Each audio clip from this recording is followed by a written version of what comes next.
Bienvenido a un recorrido por uno de los casos más perturbadores en la historia de Estados Unidos. Antes de empezar, deja en los comentarios desde dónde estás escuchando esta narración y la hora exacta en que la estás escuchando. Queremos saber qué lugares y en qué momentos del día o de la noche alcanzan estos testimonios documentados. En el otoño de 1847, el primer informe extraño se publicó en un periódico local de Virginia. La nota, de apenas 3 párrafos, informaba sobre la desaparición de un capataz de plantación llamado Silas Granger. Según el texto, Granger había sido visto por última vez montando en dirección a los campos del norte de la Carter Plantation, a unas 8 millas de Richmond. Lo que transformó este informe de rutina en algo peculiar fue la última línea. Mr. Carter no tiene preocupaciones, ya que se han hecho arreglos familiares para garantizar la continuidad.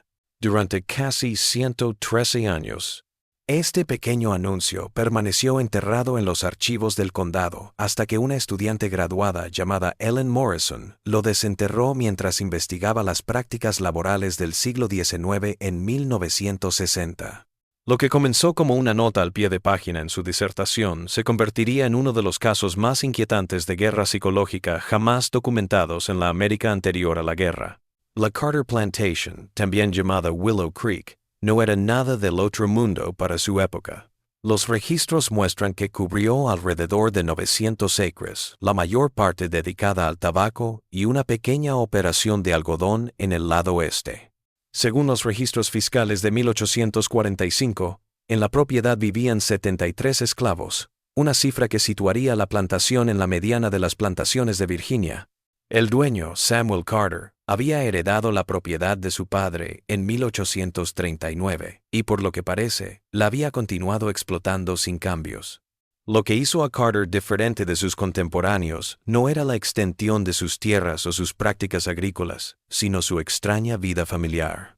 Los registros parroquiales muestran que Carter, de 31 años, permaneció soltero, algo inusual para un hombre de su rango.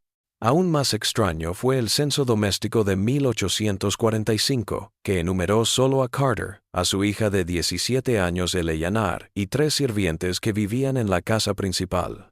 No esposa fue nombrada, ni se encontraron registros de su muerte o entierro en los registros de la iglesia. Según la correspondencia entre Carter y un socio comercial en Richmond en febrero de 1846, Eleanor se estaba preparando para hacer su debut en la sociedad el siguiente invierno. La carta habla de deudas por nuevos vestidos, clases de música, un tutor de francés. Aunque lejos de la civilización, mi hija no será privada de los lujos de su rango, escribe Carter. El destino ha impuesto algunas cargas a nuestra familia, pero el futuro de Eleanor sigue siendo mi prioridad. Nunca se especifica la índole de tales cargas, pero algunas fuentes señalan que la madre de Eleanor pudo haber sido internada. Un pago de 1830 del libro de contabilidad muestra pagos trimestrales regulares a Westbrook Asylum. El nombre del paciente no se da. Estos pagos continúan sin interrupción hasta el primer trimestre de 1847, en que cesan de repente. Silas Granger aparece en los registros históricos en la primavera de 1844, cuando fue contratado como capataz en Willow Creek. Los registros del condado lo identifican como de 34 años, antes de Carolina del Norte, cultivador de tabaco y capataz de campo. Su sueldo fue de $120 al año, con alojamiento y comida incluidos, un poco por encima de la media de la época. Lo que hace la historia de Granger en Willow Creek tan intrigante es que parece haber tenido éxito. Las cuentas de producción indican que la cosecha de tabaco aumentó un 17% en sus primeros 2 años, y las cartas que intercambió con sus factores en Richmond dan fe de que estaban satisfechos con la calidad. Una carta de diciembre de 1845 dice: Granger ha resultado una adquisición muy satisfactoria. Sus métodos pueden ser poco convencionales, pero los resultados hablan por sí mismos. El carácter de estos métodos poco ortodoxos queda revelado en parte en un relato que dejó por escrito un predicador metodista itinerante que visitó plantaciones vecinas en 1846. En su diario, el reverendo Thomas Whitfield escribe: Me encontré con algo alarmante en una plantación al sur de Richmond. El capataz, un hombre de Carolina del Norte, ha establecido lo que él llama un sistema de miradas, por el cual los esclavos son castigados no por lo que hacen, sino por la forma en que miran a sus amos. Aquellos que no desvían la mirada en el momento oportuno son castigados con trabajo extra.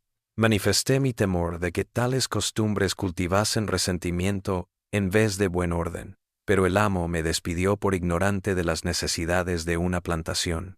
Aunque el reverendo Whitfield no identifica la plantación, la descripción geográfica y la cronología coinciden con Willow Creek en la época en que Granger era el propietario. Este método de control hasta en la mirada de los esclavos parece haber sido una invención de Granger, no una práctica habitual en Virginia en ese momento. Para principios de 1847, la relación entre Carter y Granger ya no era simplemente la de empleador y empleado. Una entrada en el diario de Carter muestra que Granger fue invitado a cenar en la casa principal al menos 6 veces en enero y febrero de ese año. Más importante aún, una entrada del 3 de marzo dice: finalizados los arreglos con G sobre el futuro de E. Condiciones aceptables para todos. Documentación a seguir tras la siembra de primavera. ¿En qué consistieron estos acuerdos? No se dice, pero por el contexto parece que Carter tenía en mente a Granger como posible yerno. Esto habría sido un gran avance social para Granger, cuyos orígenes eran respetables pero ordinarios. Pero para Eleanor Carter, tal matrimonio habría sido por debajo de su dignidad. La libreta doméstica de abril de 1847 registra un gasto inusual: silver cufflinks and watch fob for SG $12. Este obsequio, considerable para la época, indica también que Granger estaba siendo ascendido en la jerarquía doméstica. Al mismo tiempo, el diario de Eleanor, que se encuentra entre los Carter Family Papers donados a la Virginia Historical Society en 1952, menciona en varias ocasiones cenando con papá y Mr. G, aunque sin dejar juicios claros sobre estas cenas. Ella anota solo que, padre parece contento con nuestro arreglo, aunque me parece extraño en extremo. Es en este punto donde la historia da su primer giro oscuro. An inventory of the plantation dated el 27 de abril de 1847, names in the field hands, Isaiah, 28 years, bought of Fairfax Estate Settlement, $800. Esta entrada es notable por dos cosas. Primero, es la única compra de esclavos de Carter ese año. Segundo, los acontecimientos posteriores indicarían que esta persona se convertiría en una figura clave en los sucesos venideros. Según un diario de Sarah Miller, la ama de llaves de Willow Creek, que se encontró entre las pertenencias de sus herederos en 1957, Isaiah fue asignado inicialmente al trabajo en las plantaciones de tabaco, pero fue reasignado a los establos en menos de 2 semanas. Miller escribe: el señor Granger llegó a cenar más agitado de lo que jamás había visto. Le contó a Master Carter sobre el nuevo campo de trabajo que se niega a comportarse. Maestro Carter recomendó la reubicación a las caballerizas, donde podría ser supervisado más de cerca. El diario de Miller, que abarca desde enero de 1847 hasta agosto de 1848, es uno de los pocos relatos de primera mano de la vida cotidiana en Willow Creek. Como mujer blanca libre que trabajaba en una posición de relativa responsabilidad, ella se encontraba en una posición peculiar. No era ni familiar ni esclava, pero conocía ambos mundos. Su entrada del 7 de mayo es especialmente reveladora. Mr. Granger gruñó de nuevo por la conducta de Isaiah. Parece que el hombre continúa sosteniéndolo con la mirada, algo que el señor del ente de hemos. Granger piensa en algo deliberadamente provocador. El amo Carter recomendó paciencia. El hombre puede haber aprendido malas ideas de su antiguo trabajo en tierras de cuáqueros. Mr. Granger looked displeased with this respuesta, pero cedió ante la autoridad de Master Carter. Esta alusión a la antigua profesión de Isaías nos da una información esencial. La propiedad de Fairfax, de donde había sido comprado Isaías, había pertenecido a una familia cuáquera hasta la muerte de su dueño a fines de 1846. Aunque no abolicionistas, los cuáqueros trataban con mayor humanidad a los esclavos. Alguien que pasara de ese mundo al sistema de miradas de Granger se habría llevado un buen susto. Las cosas parecen haber empeorado en mayo y junio. El diario de Miller documenta varios enfrentamientos entre Granger y Isaiah, incluyendo una entrada preocupante del 23 de junio, alboroto en el patio esta tarde. Isaiah estaba hablando con Miss Eleanena cerca del huerto. Señor Granger, al presenciar esto, mandó a Isaiah al cobertizo de herramientas de castigo. Maestro Carter normalmente revocaba esta orden y mandaba a Isaías que siguiera con sus deberes en las caballerizas. Se dijeron palabras entre amo y señor. Granger, que no podía oír bien, pero sus caras decían que estaban en desacuerdo. El diario de Eleanena arroja más luz sobre este suceso. Su entrada del mismo día dice: «Me encontré con el nuevo mozo de cuadra de papá, mientras recogía hierbas para la señora Miller. El hombre habló con inusual elegancia, explicándome que algunas de las plantas que estaba recogiendo podían confundirse con sus venenosas similares. Cuando le pregunté por sus conocimientos de botánica, me habló de las clases que sus antiguos amos le habían dado». Nos interrumpió el señor Granger, cuya reacción pareció exagerada. Padre me aseguró después que el hombre no sería castigado por su ayuda. Esto indica que Isaías estaba alfabetizado para un esclavo, lo que podría haber complicado aún más su relación con Granger. La mención de oportunidades educativas en su antigua ubicación concuerda con las prácticas conocidas de los cuáqueros de permitir cierta alfabetización entre esclavos, sobre todo aquellos que desempeñaban labores especializadas. Las semanas siguientes son una escalada de tensiones. Miller cuenta que Granger empezó a comer solo y que Carter pasaba las tardes en las cuadras, supuestamente revisando los caballos, pero hablando con Isaías. Mientras tanto, el diario de Eleanena revela un creciente interés por la equitación, tomando lecciones diarias supervisadas no por Granger, como era de esperar, sino por Isaiah, cuyas amables enseñanzas han mejorado mi asiento enormemente. Para mediados de julio, la posición de Granger parece haberse deteriorado aún más. Una carta de Carter a su factor de Richmond del 17 de julio informa: «En cuanto a lo que me preguntas por el señor Lace, Granger's authority to negotiate the sale of tobacco, but everything is subject to my final approval. Los últimos acontecimientos han hecho necesario definir de nuevo las responsabilidades en la finca». Al mismo tiempo, la estatura de Isaías parece haber crecido. El ama de casa anota en la contabilidad ropa adecuada para caballerizo, lo que indica un ascenso de simple mozo de cuadra a caballerizo. Este progreso acelerado habría sido notable en cualquier sirviente, mucho menos en un esclavo recién llegado y con antecedentes de problemas con el capataz. El mejor testimonio de este tiempo es una carta que se encontró en 1958 entre los papeles del juez William Hawthorne de Richmond, fechada el 25 de julio de 1847. Dirigida por Samuel Carter y pregunta por los requisitos legales para liberar a un esclavo y mantenerlo trabajando como persona libre. La misiva consulta si tal acuerdo necesitaría ser notificado públicamente o si podría mantenerse en privado. El juez Hawthorne responde el 3 de agosto, explicando el proceso legal, pero advirtiendo que tales acciones siempre llaman la atención, sin importar los esfuerzos por ser discretos.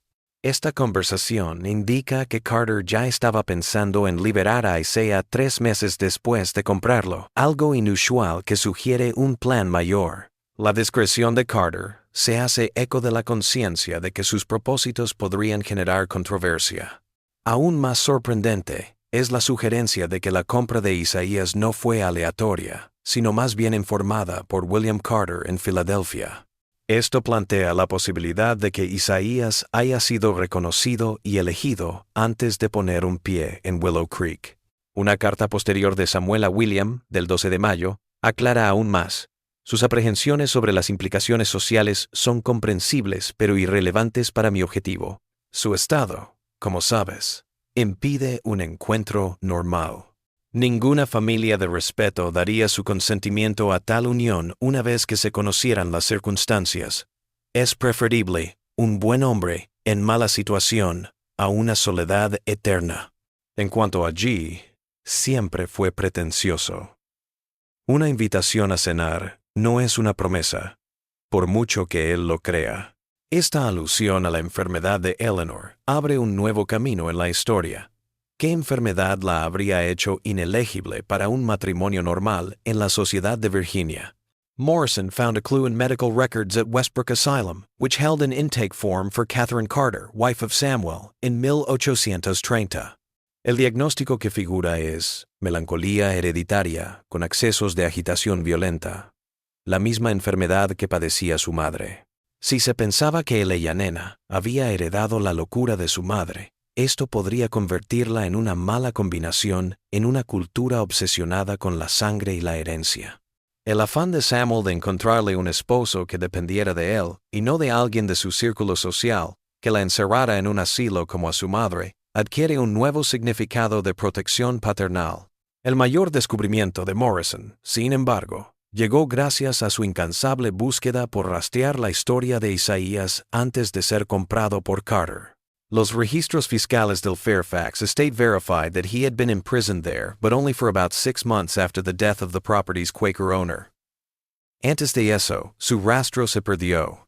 La respuesta llegó de la forma más inesperada, de los archivos de una pequeña escuela cuáquera de Pennsylvania, donde se hace referencia a Isaiah, un hombre libre de color de Maryland, asistente del jardinero al que se le permite asistir a las clases nocturnas en reconocimiento a su gran capacidad.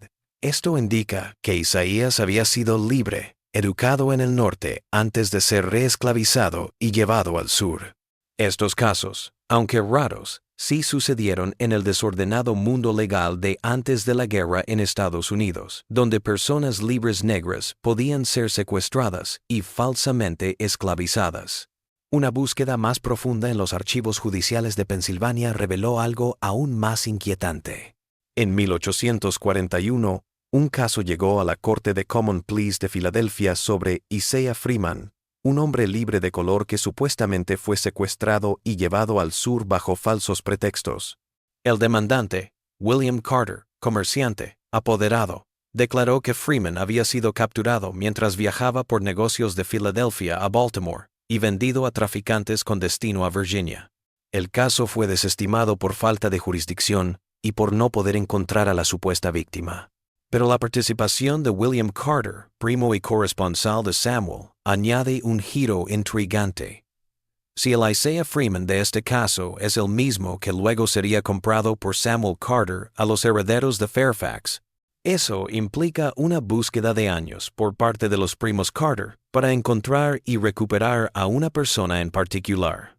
Esta idea se ve reforzada por un enigmático fragmento de una de las cartas de William a Samuel de febrero de 1847. La persona que has estado preguntando por estos 6 años finalmente ha sido encontrada.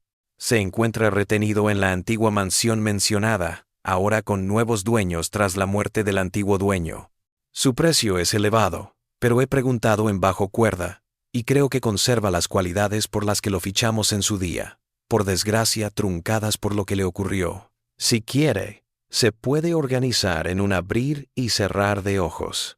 La implicación es revolucionaria. Samuel Carter puede haber comprado a Isaiah no para trabajo en la plantación, sino como parte de un plan cuidadosamente orquestado para rescatar y restaurar a un hombre esclavizado injustamente que una vez vivió como Isaiah Freeman, el nombre que recuperaría después de ser liberado por Carter, según los registros judiciales de Filadelfia. Si es cierto, esto abre nuevas vías para la dinámica entre Carter, Isaiah y Granger. La creciente irrelevancia del capataz no habría sido simplemente un efecto de ser desplazado en las preferencias de Carter, sino más bien un plan premeditado en el que Granger nunca tuvo la intención de ser más que un marcador de posición. Las últimas piezas de la investigación de Morrison involucraron lo que le sucedió a Isaías y Eleanor después de dejar los Estados Unidos.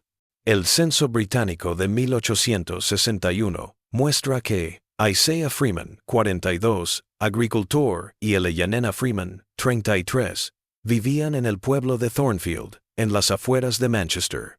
La casa también tenía un niño, Samuel Freeman, 8, Jamaica. Este nacimiento en Jamaica indica que Isaiah y Eleyanena podrían haber vivido en el Caribe antes de mudarse a Inglaterra, tal vez para formar su familia fuera de la mirada de la sociedad estadounidense o británica. El que nombren a su hijo como el padre de Eleyanena demuestra que quieren honrar al hombre que les permitió estar juntos. Un obituario en el Manchester Guardian de 1876 informa de la muerte de Isaiah Freeman, renombrado agricultor, anteriormente de Estados Unidos y Jamaica, sobreviviente su esposa, Eleyanar, y su hijo, Samuel. Su muerte se registra 15 años después, en 1891. Para entonces, según los registros de la iglesia local, Samuel Freeman se había casado con una mujer inglesa y tenía 2 hijos propios.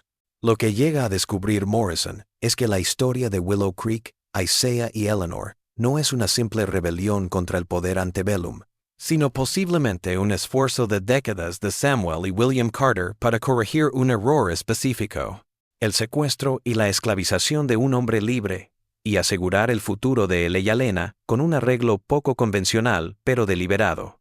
El papel de Silas Granger también se reinterpreta en esta historia. Si Samuel Carter ya tenía en mente a Isaiah como su futuro yerno antes de comprarlo, entonces el lugar de Granger, independientemente de cualquier percepción que pudiera haber ganado por invitaciones a cenar o regalos, siempre fue provisional. Su aplicación del sistema de miradas que obligaba a los esclavos a bajar la vista resulta especialmente irónica, ya que la mirada desafiante de Isaiah, su negativa a mostrar la deferencia acostumbrada, fue probablemente una de las características que convencieron a Carter de que era la persona adecuada para el papel que tenía en mente. El destino de Silas Granger sigue siendo la parte más oscura de la historia de Willow Creek. Los restos humanos encontrados en 1968 nunca fueron identificados y el caso quedó cerrado sin resolver. Pero en 1966, una anciana llamada Martha Collins, quien decía ser nieta de Sarah Miller, la ama de casa de Willow Creek, cuyo diario sirvió como documentación, se acercó a Morrison con lo que llamó conocimiento familiar sobre la desaparición de Granger. Según Collins, su abuela le había dicho que la noche en que Granger desapareció, vio a Samuel Carter, Isaiah y otros 2 hombres que no reconoció cargando un baúl pesado en un carromato justo antes de la medianoche. El carro partió hacia el Norte Field y regresó vacío 2 horas después. Miller never told authorities about this sighting, but wrote it in a private journal she kept locked in her chest, a journal that did not survive into the present day. Si esta historia es cierta, entonces, la desaparición de Granger fue planeada por Carter e Isaiah, posiblemente con ayuda de cómplices externos. Esto convertiría la historia de rebelión social en algo mucho más siniestro. Asesinato premeditado en un plan para deshacerse de un obstáculo y alterar la estructura de poder de Willow Creek Plantation. Morrison's book presents these discoveries with due scholarly caution, recognizing the fragmentary nature of the evidence and the many gaps that still exist in the historical record. Pero los papeles que ella descubrió, especialmente las cartas entre los Carter Cousins y la Corte de Filadelfia, dan peso a una nueva versión de lo que sucedió en Willow Creek. En los años que han pasado desde Morrison, la historia de Willow Creek ha llamado la atención de historiadores del Antebellum America, la historia racial y la historia de la sociedad de plantación. Algunos eruditos han cuestionado partes de la interpretación de Morrison, ofreciendo otras interpretaciones de la evidencia o disputando la identificación de Isaiah Freeman en el caso judicial de Filadelfia con el hombre que más tarde se casaría con Eleyanena Carter. Pero la historia sigue ahí. Un capataz que desapareció en circunstancias extrañas. Un esclavo que pasó rápidamente a ser hombre libre y propietario de tierras, yerno de su antiguo amo. Cualesquiera que sean las razones y los mecanismos exactos de estos acontecimientos, constituyen una tremenda alteración del orden social del sur de antes de la guerra. El lugar de Willow Creek Plantation ahora está mayormente urbanizado, con solo un pequeño marcador histórico que recuerda su pasado. El Campo Norte, donde Granger fue vista por última vez, y donde se encontraron restos humanos en 1968, se encuentra debajo de las carriles en dirección este de la I-64. Miles de viajeros lo atraviesan cada día, ajenos a la macabra historia del suelo que pisan. El folclore local ha mantenido viva la historia de Willow Creek en una versión distorsionada. Los lugareños a veces mencionan La risa de Granger. Un sonido agudo que se dice que se escucha cerca de la carretera por la noche. Una risa nerviosa que se convierte en otra cosa. Algunas leyendas dicen que quien lo escucha se encontrará con un cambio de fortuna en el plazo de un año. Lo que está alto caerá, lo bajo se elevará. Los historiadores descartan tales historias como folclore sobrenatural, que se adhiere a los acontecimientos históricos, y señalan que la metamorfosis de Granger de víctima a fantasma anunciador de fortuna invertida es un ejemplo de la tendencia humana de encontrar significado moral en sucesos inciertos. Pero la supervivencia de estos cuentos revela la incomodidad que provocó el relato de Willow Creek. La idea de que los órdenes establecidos, por muy firmes que parezcan, llevan dentro de sí la posibilidad de su propia subversión. En 2002 se realizaron estudios con radar de penetración de suelo a lo largo de los bordes de la I-60 y 4 como parte de un proyecto de ampliación de la carretera. Estos sondeos identificaron varias anomalías de la forma en que se entierran a las personas en lo que habría sido la parte noroeste de la propiedad de Willow Creek. Por causas de tiempo y presupuesto, estas anomalías fueron registradas pero no analizadas.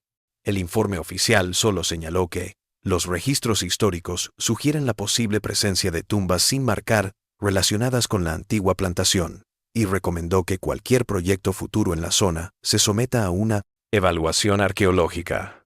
Estas posibles tumbas sin nombre son los monumentos finales y silenciosos de los costos humanos del sistema que Willow Creek representó, y al final, trató brevemente de trascender. La historia de Silas Granger, Isaiah Freeman y los Carters de Willow Creek quedó sin resolver, como tantas otras historias arrancadas de los archivos.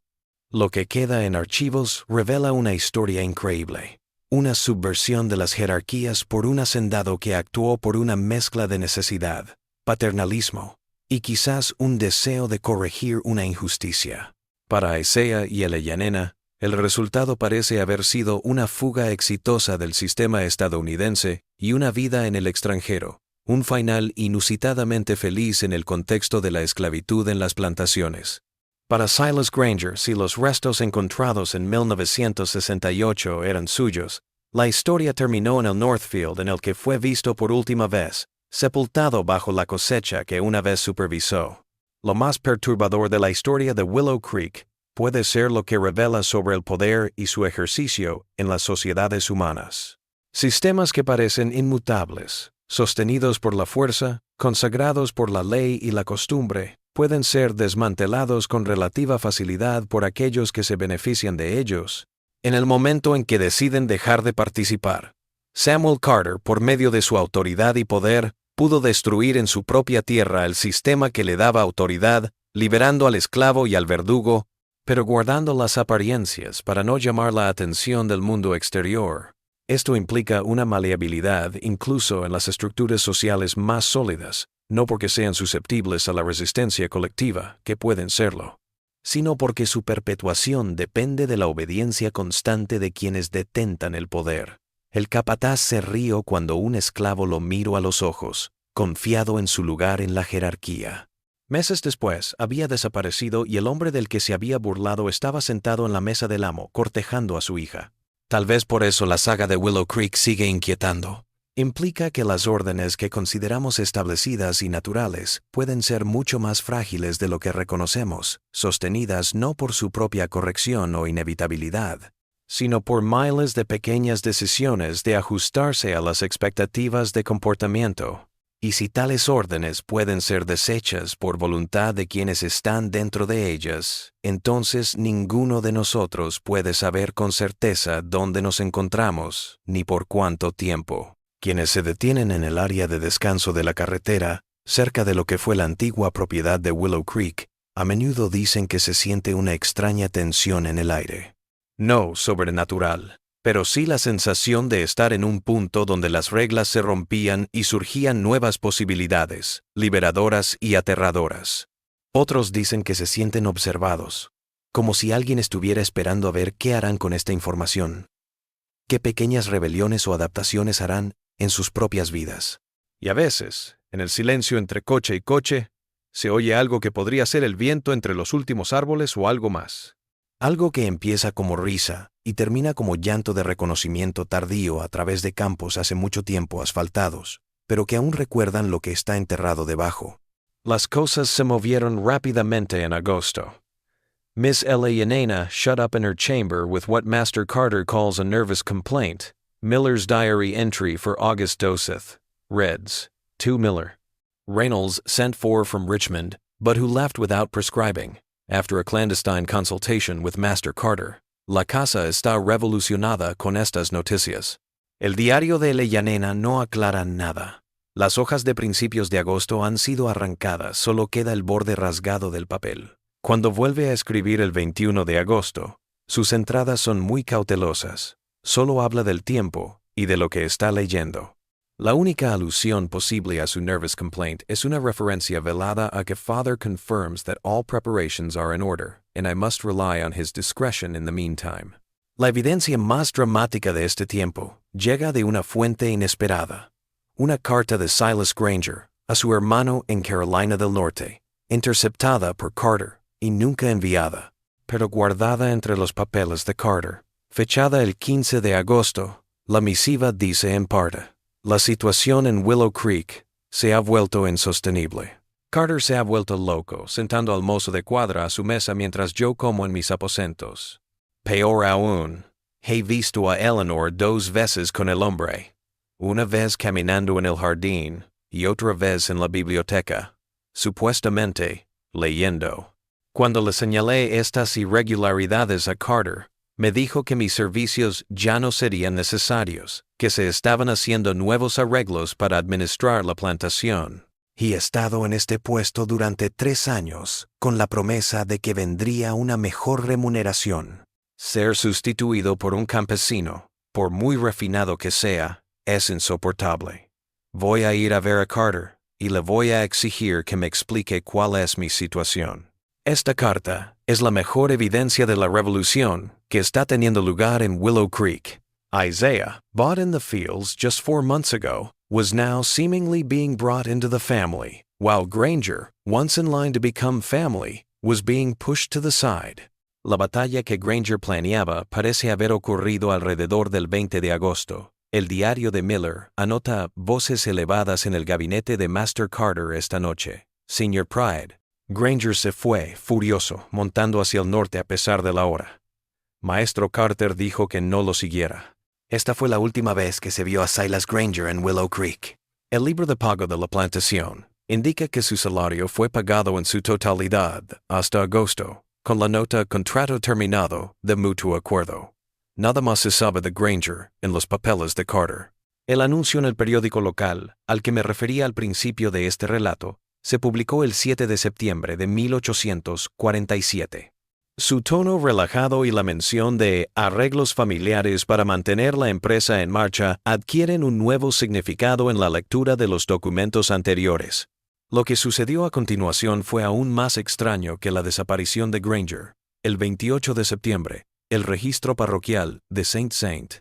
Paul's Church in Richmond notes the baptism of Isaiah Freeman, formerly of Carter's estate, now a free man of color. El padrino de este bautismo es el propio Samuel Carter. El apellido Freeman deja claro, Isaiah había sido liberado. Aún más sorprendente, es una escritura en las oficinas del condado de Richmond, fechada el 3 de octubre de 1847. Este instrumento traspasa la propiedad de una pequeña parcela, 30 acres con una pequeña casa, de Samuel Carter a Isaiah Freeman por $5. Tal precio simbólico sugiere una donación más que una venta real, convirtiendo así al recién liberado Isaías en propietario de tierras, algo sumamente inusual para un hombre negro en Virginia en aquella época. Lo que sucedió a continuación se registra tanto en las entradas reanudadas del diario de Elena Carter como en el cada vez más asombrado registro de Miller. Durante octubre y noviembre, Isaiah Freeman se aparecía con frecuencia en Willow Creek para ayudar con la cosecha de otoño como jornalero. Miller señala que almorzó con la familia y fue tratado con un respeto que sorprendió tanto al personal blanco como a los esclavos. Las entradas de su diario de este tiempo muestran un creciente afecto por Isaías, aunque siempre con moderación. Ella anota el 12 de noviembre. Después de la cena, yo y Father hablamos mucho de mejoras en la agricultura. Le sugerí técnicas de rotación de cultivos que había visto en Pensilvania y que a Father le parecieron muy interesantes. Sus conocimientos superan lo imaginable y su manera de expresar las cosas demuestra una mente superior. Padre parece más contento con nuestro acuerdo. La índole de este arreglo se revela en una carta de Carter al juez Hawthorne, fechada el 5 de diciembre. Habiendo pesado todos los factores sociales y legales en la balanza, estoy decidido a seguir adelante como hablamos. Y está enterada y consciente. La ceremonia será privada. Los documentos vendrán después. Espero mudarme a la casa de Richmond después de eso y dejar el campo en buenas manos. Lo que Carter estaba proponiendo era nada menos que un matrimonio entre su hija Eleanor y Isaiah Freeman. Un matrimonio que, aunque no era ilegal en Virginia en ese momento, era impensable. Que Isaiah había sido esclavo en la propia plantación de Carter, solo unos meses antes, hacía que el acuerdo fuera aún más notable.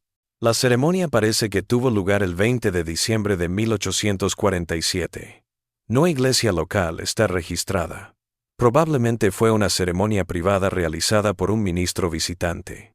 La entrada del diario de Miller para ese día simplemente dice: todo salió según lo planeado. Maestro Carter, señorita Eleanor, señor Freeman partió inmediatamente para Richmond. Debo ir tras él con algunas cosas de la casa una vez que esté inventariado. Este es el fin de Willow Creek, como una plantación en manos de Carter.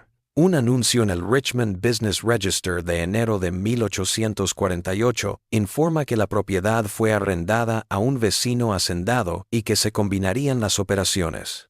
Los esclavos no eran vendidos en subasta, como solía ocurrir cuando cambiaban las plantaciones.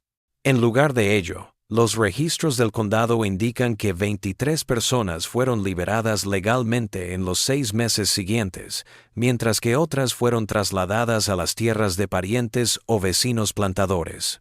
En un año, Willow Creek había desaparecido como entidad independiente. El destino de Samuel Carter, Eleanor e Isaiah después de dejar Willow Creek es desconocido. Los registros de bienes raíces de Richmond muestran que Carter era dueño de una casa en Adams Street, donde los registros fiscales indican que vivieron 3 personas hasta 1852. Los registros de la iglesia muestran que Samuel Carter falleció en febrero de ese año y fue sepultado en el cementerio familiar. ¿Qué pasó con Eleanor e Isaiah después de la muerte de Carter? También es algo que solo se puede adivinar por lo que quedó de información. Un manifiesto de pasajeros del puerto de Boston de abril de 1852 nombra E. Freeman and wife among those leaving for Liverpool. Los registros de inmigración de Inglaterra de ese año muestran a un Isaiah y Eleanor Freeman, estadounidenses, estableciéndose en un pequeño pueblo en las afueras de Manchester. La última evidencia viene de la fuente más inesperada. En 1959, un investigador de la Universidad de Manchester tropezó con una colección de periódicos locales de entre 1863 y 1870.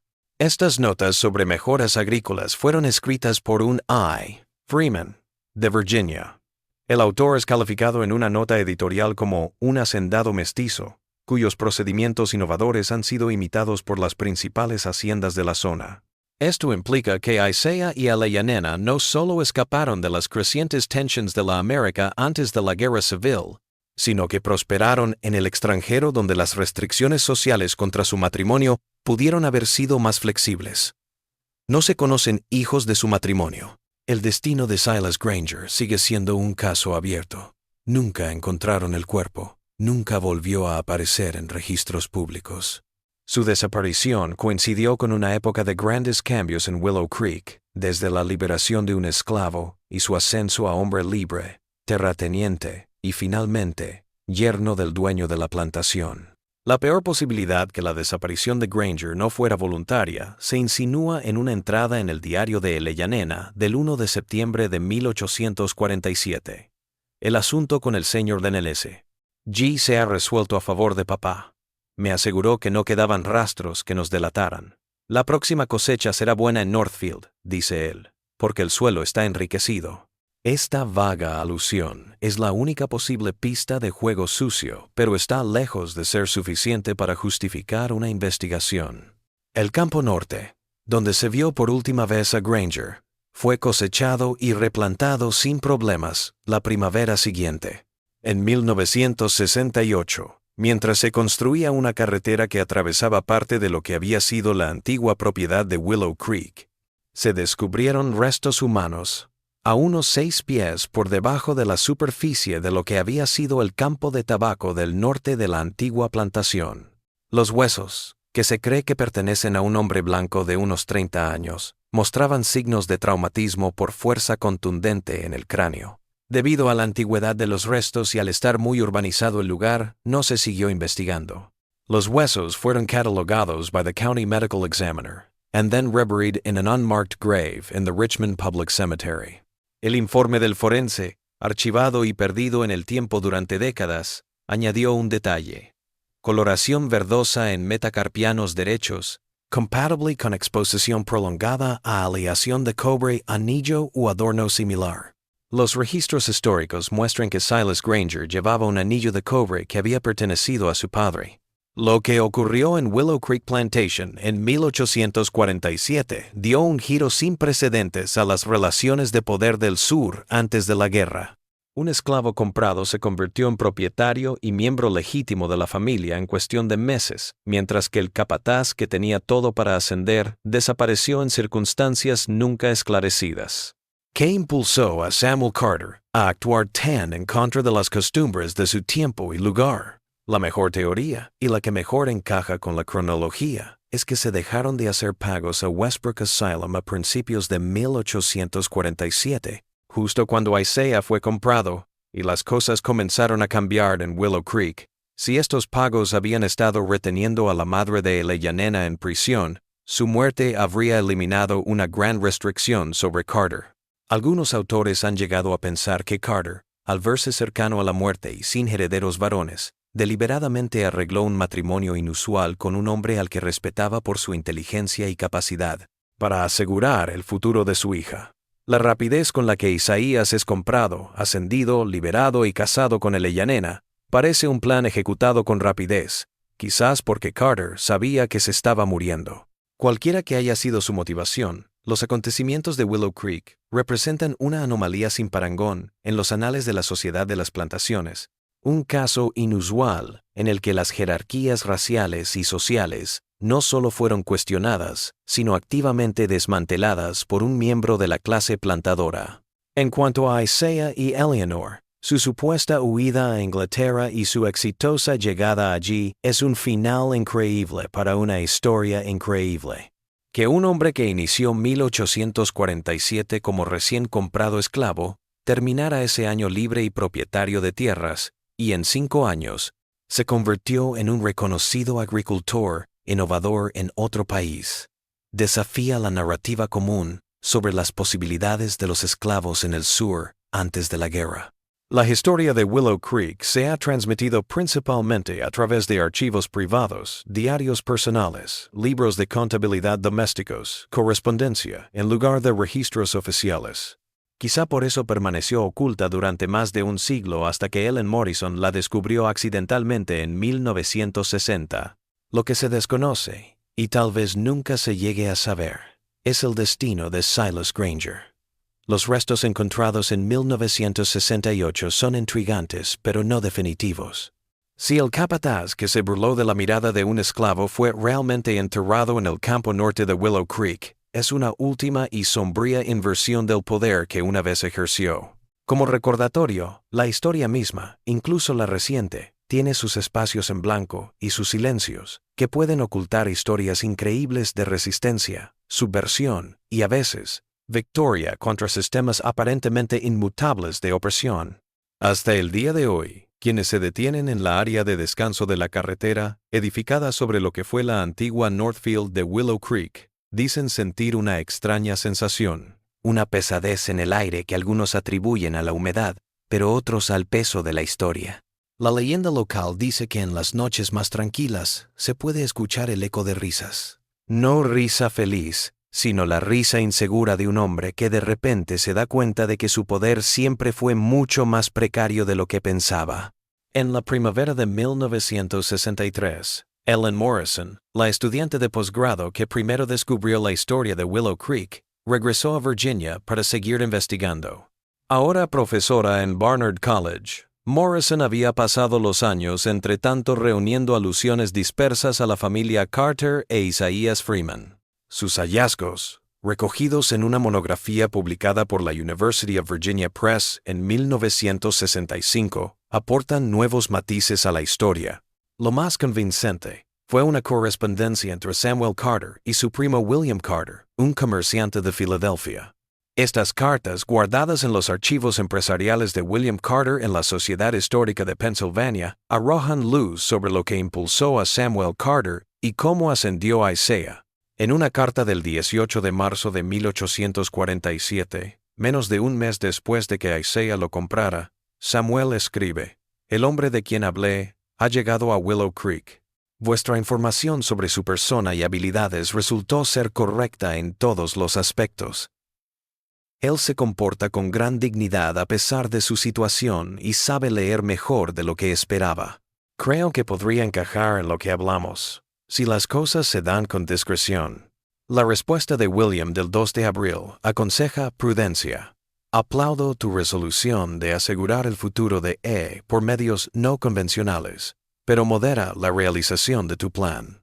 Pero las virtudes del hombre no pueden superar las barreras sociales que se opondrían a tal unión. Piensa en mi antigua sugerencia sobre el hijo de mi colega, que traería tanto linaje como riqueza aceptable». Esta conversación implica que el plan de Samuel Carter de hacer a Isaiah un hombre ya estaba en marcha desde que llegó a Willow Creek y que tenía algo que ver con asegurar el futuro de Eleyanena, lo que apoya la teoría de que Carter estaba buscando un esposo para su hija con ciertas características específicas, sin importar las convenciones sociales.